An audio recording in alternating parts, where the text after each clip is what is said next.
Stop recording video. Button. Hey guys, welcome back to another video. So I apologize, my last video was very staticky. I didn't realize until later how staticky it was, so I apologize. I'm just gonna make a video of summarizing basically what I was saying in my last video. So Beak and I had our 1-year anniversary. That was great. She got lots of toys, lots of bones. I was gonna show you, but it's like 11:30 at night, so I'm not really feeling it. But she got lots of toys, and she loved them. We went to campus week before last, and it was interesting. It was nice to be back on campus, but it was kind of weird because there was like no one around, so that was kind of weird. But something happened on campus, and I really don't want to talk about this because I don't want to give this place a bad name. I'll start with a good one. So we started doing this simulated online portal thing, and it was like a clinical simulation of patients. So basically, we'd have a patient assigned to us, and we would go in and have to like do an interview and all this stuff with them. Like, it was virtual, so we had to like click on questions, click on different treatments we were going to give them, kind of like what you do with your virtual houses, or like whatever that game is with the pets. It's like a virtual pet thing, and you feed it and you water it, kind of like that, except with patients. It's called SimiCase, and it's really cool. I emailed and talked to the company. This has been going on for a couple months now, because their platform was mostly accessible. However, whenever I went in to try to use their, because like you can save it and return to it later, they had dialog boxes that were not being read. So like it would say, are you sure you want to stop this case? And I couldn't say yes or no, so my data was being deleted every time I exit out because I couldn't click on the box. And then there was a section I couldn't read because you had to go back and forth between, like basically you were interviewing a bunch of different people. So like I'd be interviewing like a physical therapist, occupational therapist, the client. And you had to go back and forth between the people. And I wasn't able to do that because of the dialog boxes. So I emailed the company, not expecting a response because, as many of you probably know, accessibility is not a top issue for most companies. So I emailed them, and literally I got a response within like 2 days. I was like, this is awesome. So I talked to them and everything, and they're working on making it more accessible, so yay. And I also asked them, like last couple weeks ago, to add audio description to their videos, because so what happens is you watch a treatment, and questions are like, what is the client using? How is the client holding the pencil? What grasp are they using? Is the client standing still? What's the client wearing? Things that are like visual related questions that are not explained in the video. So, for the most part I can follow along on what's happening, but some of it I'm like, I have no idea, because there's no description. It's just like, the client's doing this, and I'm like, what are they doing? Like, you just hear this noise, and you're like, what is that? So most of it I just guessed, but some of it was hard. Sorry, Beacon's digging. No dings. She's laying behind me on bed. So yeah, so it was challenging, and so I ended up passing the different cases, because we had like 6. And the company and I are working on that, and I really appreciate them. Their company is SimiCase. Excuse me. SIMUCASE, SimiCase, and they are I think they recently started, like, I think they only have like 100 and something cases right now, on their site. But it's really cool. It's very educational. I love it. At first I hated it because I was like, this is crappy. But then once they talked to me, I was like, I love this company, because they were very quick to respond and very apologetic, which I didn't expect, and I appreciate it, because you don't see that a lot in education, especially in higher education. So it was nice to get that response. I'm sorry, I hope my camera's not moving. I'm trying not to move. Yeah, so that was good. Before I get to the interesting news, though, so after I came home from school in, whenever that was, March, gosh, this seems like 10 years ago. Okay, in March, I was on my phone and on my computer a lot, on my Braille, just typing and everything. And I noticed that my wrists and fingers were starting to swell a lot, more than normal, and they were just painful. So, like, I would try to extend them, and they would just kind of get stuck. So I kind of had to, like, push my hand into extension. It was, yeah. Because, you know, whenever you type on a keyboard and your computer's on your lap, your fingers are facing down. Which I don't know why I'm showing you, because probably some of you watching this can't see. Anyway, I honestly have no idea what the camera's seeing, so you literally might be looking at, like, my shirt. I don't know. But anyway, so, yeah. So my fingers started swelling and everything, so I waited a couple days, and I was like, oh, let's, you know, it's still going on. So I went to the doctor, and they said that I might have carpal tunnel, so yay. Another fun thing to add to the mix here. So, basically my fingers and my wrists swell, and they're not really sure exactly if I have carpal tunnel or arthritis, particularly rheumatoid arthritis, which is, normally affects the knees, the ankles, and the fingers of the, joints of the fingers. I can't speak. So I might have that because my fingers and my knees are swollen, like, all the time. They started getting worse recently, and I don't know what's going on. I walk all the time, so I don't know. But yeah, so fun. So I got some wrist braces, and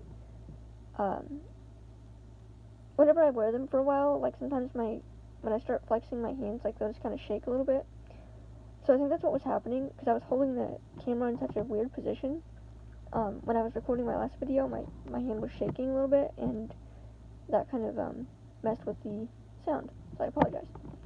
But anyway, so now I have a new phone. It's an iPhone 7 because my old phone broke.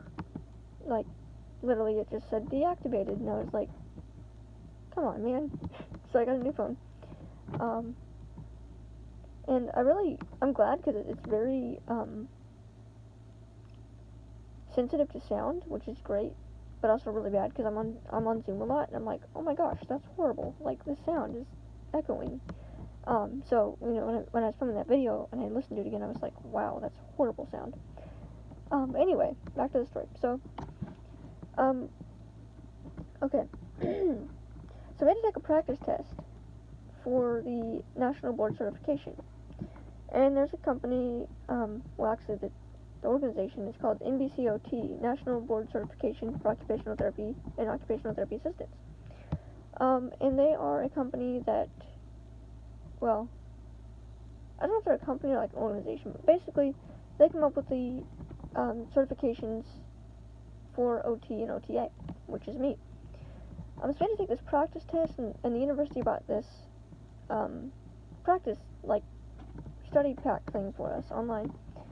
And I started taking my test, everything was fine. Well, then all of a sudden, there was pictures, and they weren't described, and I was like, seriously? So I emailed the company, because I'm me, and I was like, hey guys, so why isn't this accessible? And I was kind of disappointed because it's the National Board for OT and OTA, like, hello, like, that's what we do, occupational therapy, making things accessible, adapting the environment, like, come on. So I emailed the company. They said that, I was very confused by the response. They said, unfortunately, because it's a practice test, like, materials, it's not required to be accessible, it's not going to meet all the needs of the students, so please figure out a way to basically make your accommodations. Which was fine, mainly because I only had like 2 hours to take this test, so I found a sighted person and was like, help me, but no, like, that's not okay. Because, you know, as a professional, I'm going into the field of OT, OTA, I'm not going to expect my clients, I'm not going to give them that response, and I'm like, oh, sorry, just figure it out.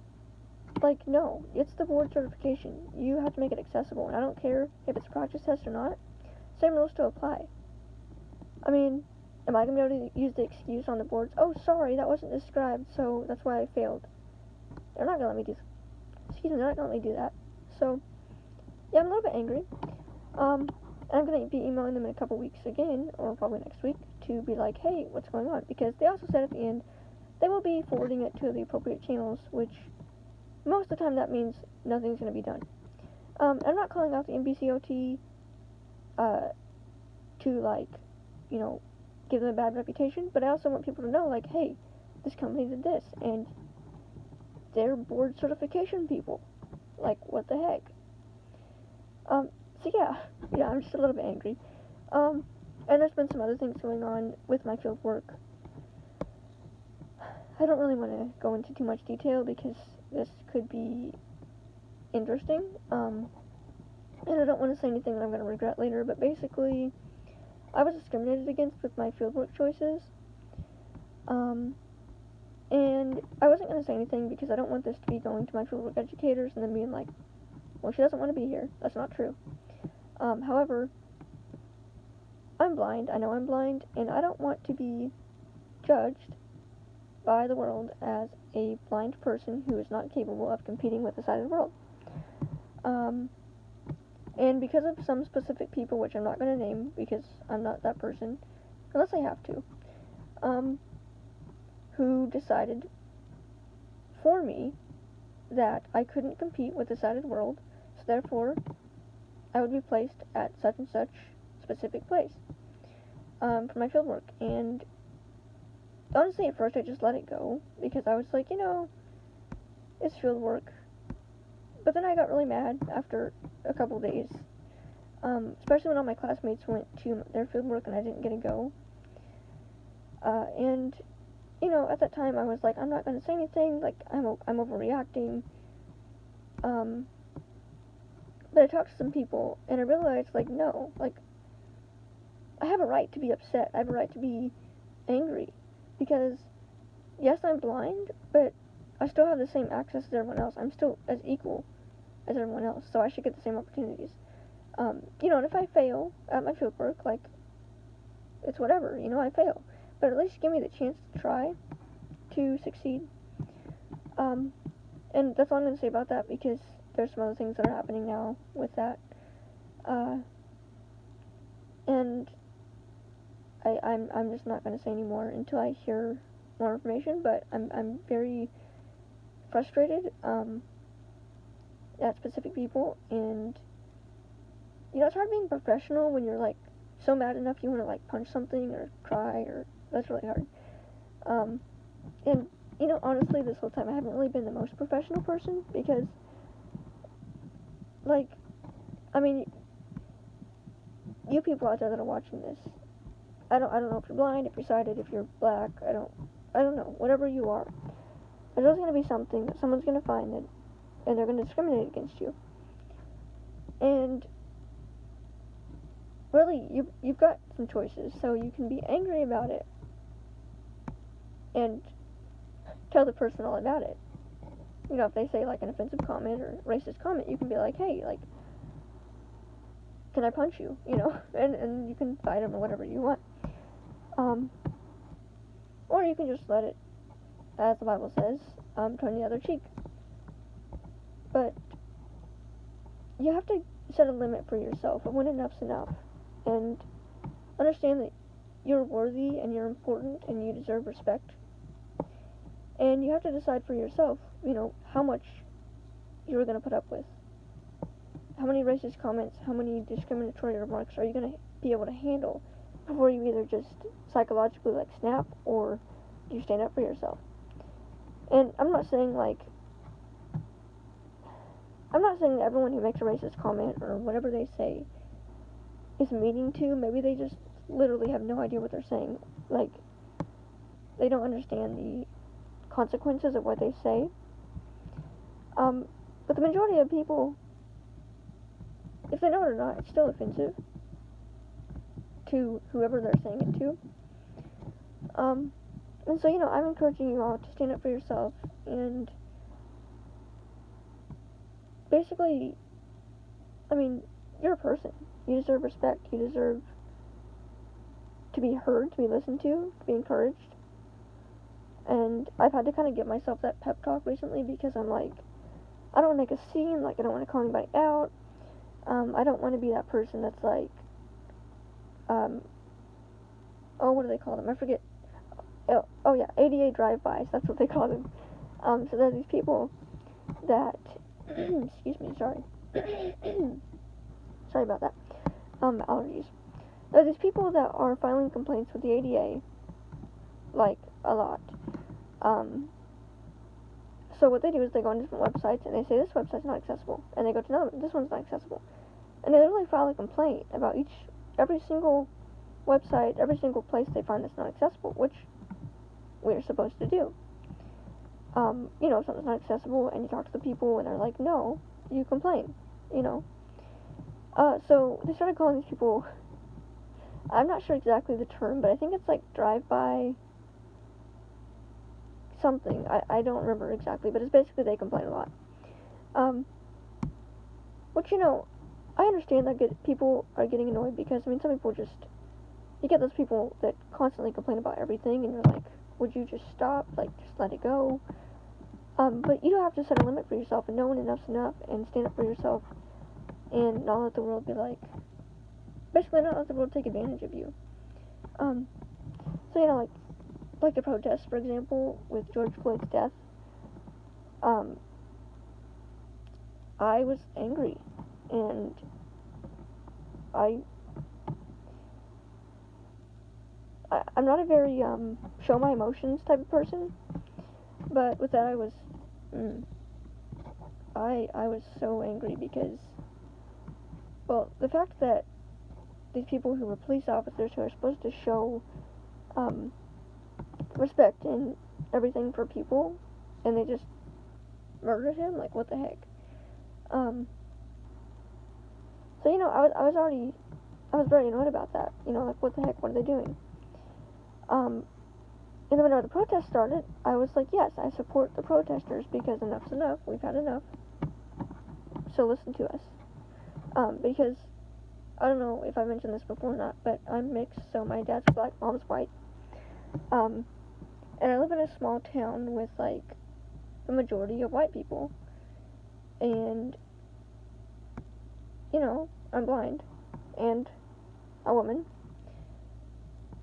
Particularly of my generation, which I'm 20, so, I've dealt with a lot of discrimination and racism, and it's not been, as bad as some other people's, but it's here, and a lot of people say, oh no, it wouldn't be in this tiny town. Well, surprise, it's all over the world. So anyway, yeah, it's everywhere. So I supported the protesters, I was like, yes, that's what you need to do, and I'm not a big social media person, besides YouTube, and I was having some internet issues, and I was doing classes and everything, so I didn't really have time to post my opinion, but I was annoyed, and I supported the protesters. Viewfinder, focus unlocked, image. Ooh. Double tap to focus. Let me make sure I'm still, sorry about that. Heading not found, heading not found, stop recording video, button. Still recording, sorry, I guess it, leaned into the computer screen. Okay. Tilt right. Oh, okay, sorry. Level. So, I agreed with the protesters. I was like, good for you. Stand up for yourself. Go you. And I couldn't join them because, like I said, I was in class. And the one time there was one here, I couldn't go because I was looking at apartments with my roommate. So I couldn't go to that one. But then it got to the point where they were, breaking the law. Tearing down statues or trying to tear down statues. Burning things, blowing up buildings, or whatever they did. And, I kind of have the same feeling about that. I'm not saying in any way that that's okay to do. Because you're destroying property, and that's kind of a big thing. But on the other hand, I understand why they're doing it, because they're angry, they're upset, and they want the world to listen. And the only way that can happen is if you do something big enough to make the world stop, and to make the world notice you. And,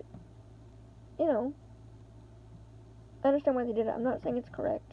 I'm in no way saying that we should go blow up buildings or destroy statues. I'm just saying that I understand why they did it, and I don't know. If it was I don't know. I don't know where I stand on that as far as like how far I would go. But I do think the world needs to listen to us, and we need to respect each other, because there's so much racism, and even in the media, like if you watch TV, like a movie, like most of the movies in the world, um, they always portray like in cop movies, like police movies, it's always the black people are on drugs, or the black people are, criminals, or they're these big muscular people that are just like angry, and like the media needs to understand, like I guess they need to allow us to express ourselves, to express the entire black culture. And I mean, literally, there's like a channel. It's called Black Entertainment, which is really cool. I love that channel. But like, if you watch the Black Entertainment channel, like, you don't see a lot of their content being broadcast on like other channels. Like, I was gonna say white channels, but that's not even a thing. So other channels in America, at least that I've seen. And I think it's becoming more and more a thing. Black people in the media that are being expressed like appropriately. But then you get the whole thing of disability, because I'm part of the disability movement / this is my life, so here I am. And you don't see a lot of blind or any kind of disability really in the movies and the media, unless it's most of the time it's in the news, and it's like, this person is so inspirational because they did XYZ, and it's like, that's great, but what about the people that are just normally chilling, doing their normal things, like, we're just living, I don't think the media really shows that a lot. They don't see us as normal. They see us as like either the people that are like, wow, look at me, I did this really cool thing and I'm really cool, or like, oh well, I have this disability, so you should feel sorry for me. And I think the majority of that is this societal attitudes towards disability. People don't really know what to do when they approach someone with a disability, so they feel sorry for you, or they're frightened of people with disabilities, which I find weird, but okay. Or they're just awkward, it's like the awkward situation when it's like, well, crap, I can't shake their hand because maybe they don't have one, or how do I approach them, like, what do I do? And because of that fear and that awkwardness that society sees, we as people with disabilities are starting to put that projection on ourselves. We're like, I'm not going to go out into the world and use my whatever mobility device / tool that I need to use because I have a disability, because the world's going to judge me. And that's true. The world will judge you. But if we don't embrace our own disabilities and be normal about it, I mean, yeah, it's awkward. Like for instance, like getting lost as a blind person and you don't know who's around you, so you gotta be like, hey, anyone around? That's awkward.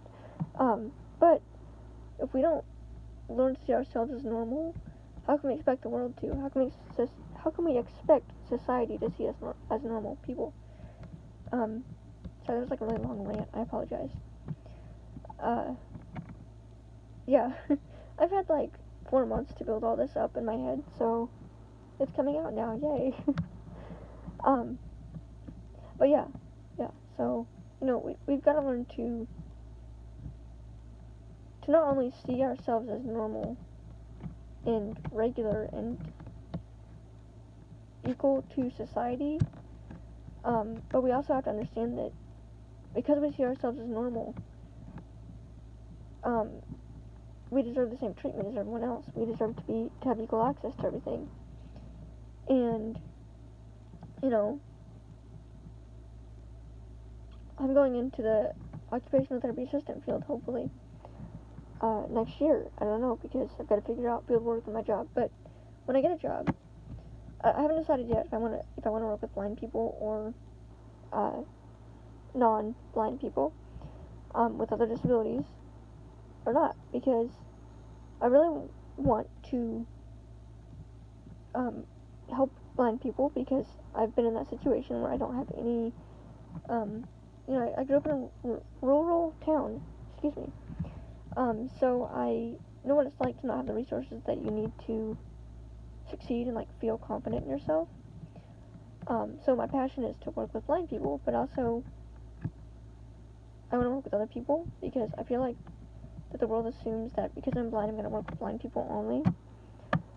And yes, I do agree that I would like to work with blind people, but I also wanted the chance to prove myself to the side of the world that just because I'm blind doesn't mean I have to stay in my bubble of blind people.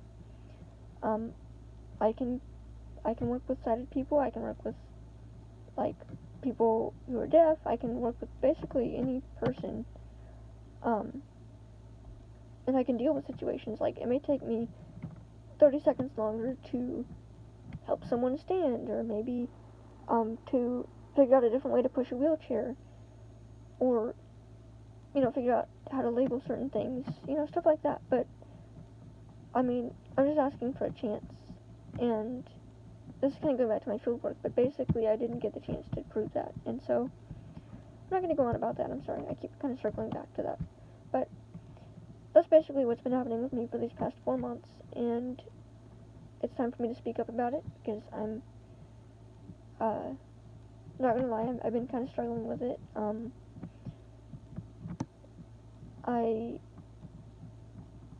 I'm very normally a positive person. I don't like to be the person that calls people out on what they're doing wrong. But even though it's, like, literally almost midnight here, like, I listened to Mark Riccobono. He's the president of the National Federation of the Blind, and I listened to his speech today, and it was about how agencies for the blind wanted to take out the word blind, because they didn't want to offend people. And I started thinking about it, and I was like, I need to speak up about this, because a lot of people that I know, they identify as visually impaired, which is fine, whatever, but I'm blind, and that's normal to me, and society doesn't see that as normal, but we have to see ourselves as normal first. And when I was younger, I didn't necessarily see myself as normal. I thought, well, I'm reading Braille, I'm doing all these different things that the world doesn't do, and I have a cane, and I can't walk like they do, and I kept thinking all these things I couldn't do. But as I've gotten older and more used to the sighted world, I guess, more experienced, I was like, yes, I'm blind, but I'm still equal. I'm still as important as everyone else. Anyway, you guys should go check out his speech. It's probably not up yet. It was on YouTube, and Zoom, but it's I don't even know the title of it, actually. It's the banquet speech of 2020, that's all I know. But it'll probably be released in a couple days. So probably by the time you're watching this video, it's probably already released. But go to National Federation of the Blind. And I don't agree with every single thing that the NFB does. Sometimes I'm like, whoa, that's extreme. But I do understand that, just like the protesters, sometimes you have to be extreme to be heard, to be recognized. And I'm not afraid to be that person that calls people out anymore, because I used to be. But I'm like, I'm here, I'm equal. So if I were sighted and I had discrimination, I would be like, I'm sure many of you that are sighted are probably like, if you went into a classroom and they were like, oh, hey, sorry, so we don't have books for you. We don't have a PowerPoint either, so you're just going to have to sit here and listen to what I'm telling you. You'd probably be annoyed, because you'd be like anatomy, for example. Let's say you went to anatomy class and they were like, oh, sorry, no visuals. I'm just going to read to you from this book that you can't read. So just sit down and good luck. And there was no lights, no lights and no visual information at all. You'd be in the dark. And as a sighted person, you'd be very annoyed because you'd be like, well, the book's right there, like, let me just read it, you know. Kind of the same idea for us, like, because I'm blind, I need stuff in Braille, I need stuff in accessible formats, and I deserve to be treated equally, and the information and the accessibility is available, so do it. Like, it's not that hard, and if it is hard, I'll help you. I can probably find some other people that can help you make stuff more accessible, but don't act like it's a burden to make things more accessible, because if you make things more accessible, you reach out to more people, your business or whatever you're running becomes more, like we talk about it, you know, because as people with history of discrimination, we're like, wow, did you know that this place is super accessible? Like Amazon, for instance. I've never done Amazon until, like, several months ago, and I got on, and I was like, holy crap, this is amazing. I went to my roommates, and I was like, guys, there's, like, a blind mall here, basically, because Amazon provided descriptions of other products, and, like, I was so excited. So, you know, you as a sighted person, probably white, I don't know, who is watching this, and who is considering accessibility for your website, or whatever you're doing, but considering as an afterthought, do it. Because honestly, you reach more people, and, you know, it's common sense.